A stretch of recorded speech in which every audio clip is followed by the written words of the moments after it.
Kowe nangis yo nangis. Ning aja gegel ning atine sedulurmu to ora kaya ngono kuwi. Iki wis cetha nak Joko Susilo wis paning pati, mulai becik. Iki mono nak ora bakal kelakon.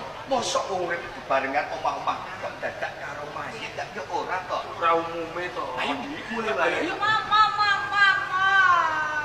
Kowe iki ora usah dadak nakal kaya ngene iki to.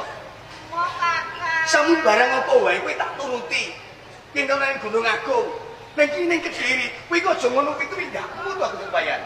Iki Joko Susilo bakal tak tambani. Iki malah ngaya-wara to. Adat rupiane sing dadi tabib ki rak bapak guru. Pedaner paledek. Lho nek iki gene apa kowe saiki kumu lancang, kowe gak arep ngusadani karo bocah lanang ki mau ae. Bali ayo. Ma, apa tak tambani dhisik. Angel kene kan. Nak umpamane kowe apik nandani nganggo dedaya kekuatan apa meneh? Sampai ngerti kan? Lah yo ora ngerti to. Ya ngerti bebar pisan kok. Sakjroning aku lunga. Gimana aku iki? Iki ngono jenenge kembang Jaya Kusuma. Tak biasane.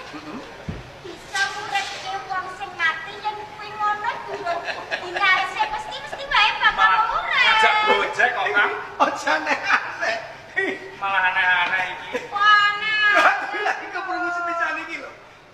Nang bapak perayaan iki ora tau paring dawuh iki bakal isi kena sadani apa ta apa. Iki dapur jantung iki ora tau ngerti. Sampeyan ora tau ngerti. Jelas.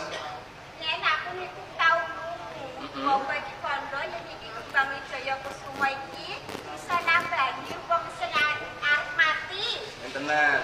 Yen durung dinarise mesti wae bakal urip meneh.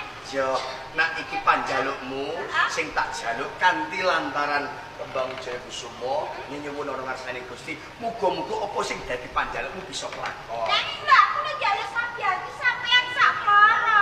Ijin jaluk sabyan karo Lah aku. terus harus sapa meneh to, Kakak? Lah yo semangat aku manut-manut ya ya. Tuti wae kok. Heeh. Piye iki?